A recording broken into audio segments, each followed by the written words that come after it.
What if I told you that pretty much everything we think we know about millionaires is just plain wrong?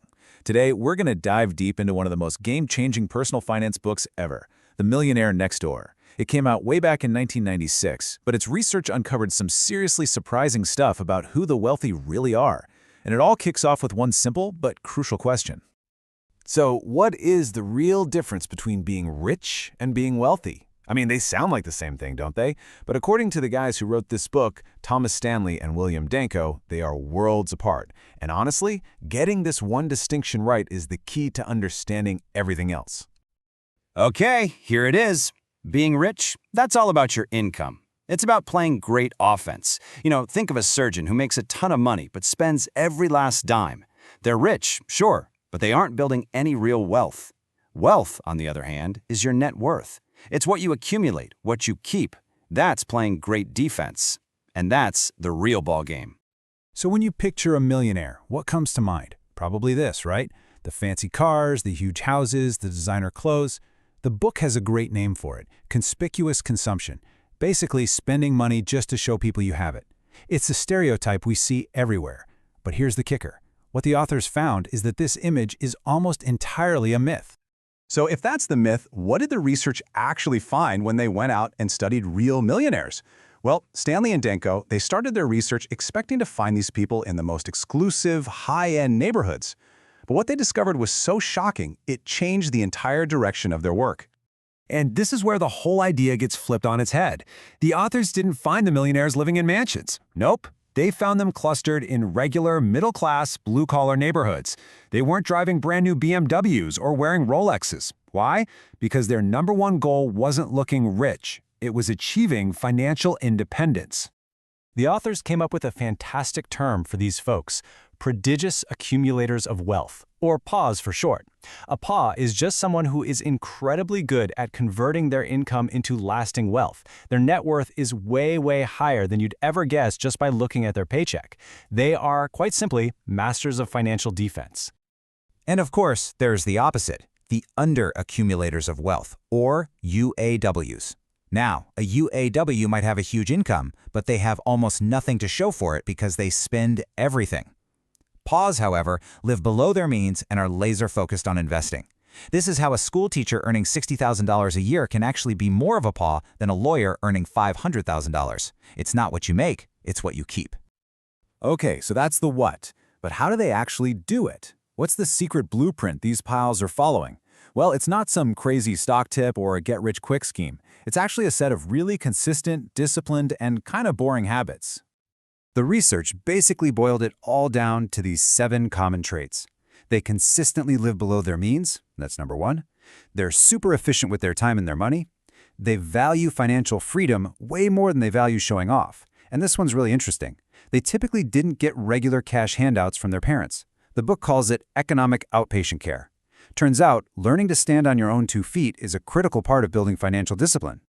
At the absolute heart of all of this is this one powerful idea. But listen, frugal does not mean being cheap or miserable. Not at all.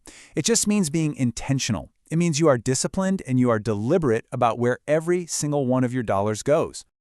And you can see this frugal mindset in their biggest decisions. For instance, the vast majority of millionaires they studied had never bought a brand new car. Why? Because they know it's a rapidly depreciating asset.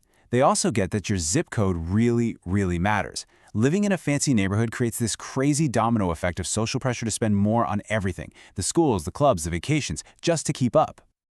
Okay, I know exactly what you're probably thinking right now. Dude, this book was written in the 90s. Does any of this still work in today's world? With insane housing costs, crazy inflation, and the constant pressure of Instagram, it is a totally fair question.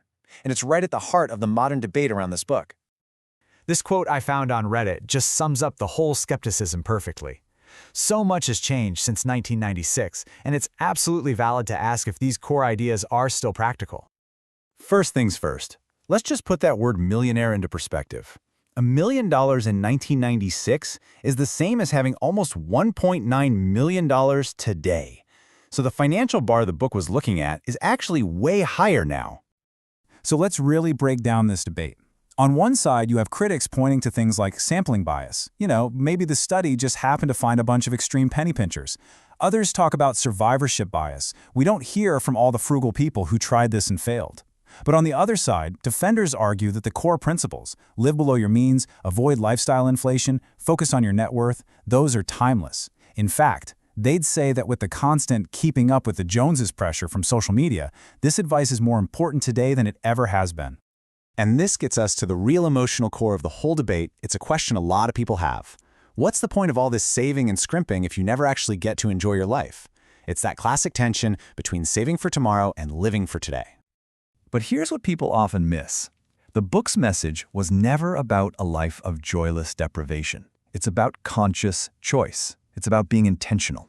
Maybe you go all out and spend big on something you are truly passionate about, like travel or a hobby, but you are absolutely vicious about cutting costs on everything else that you don't care about.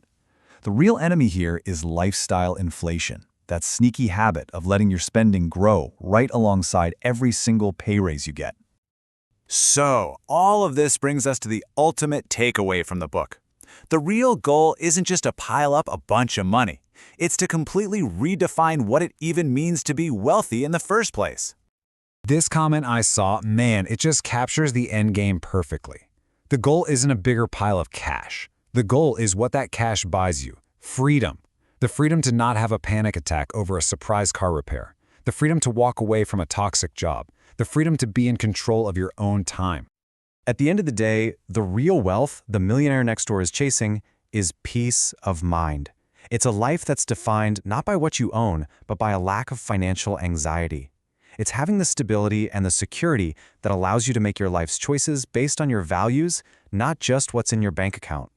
So, I'll leave you with the same idea that started this whole thing, just framed a little differently. It's really easy to get caught up playing offense, chasing a bigger and bigger income. But the secret of the millionaire next door is that championships are won on defense. So the real question is, how's your defense?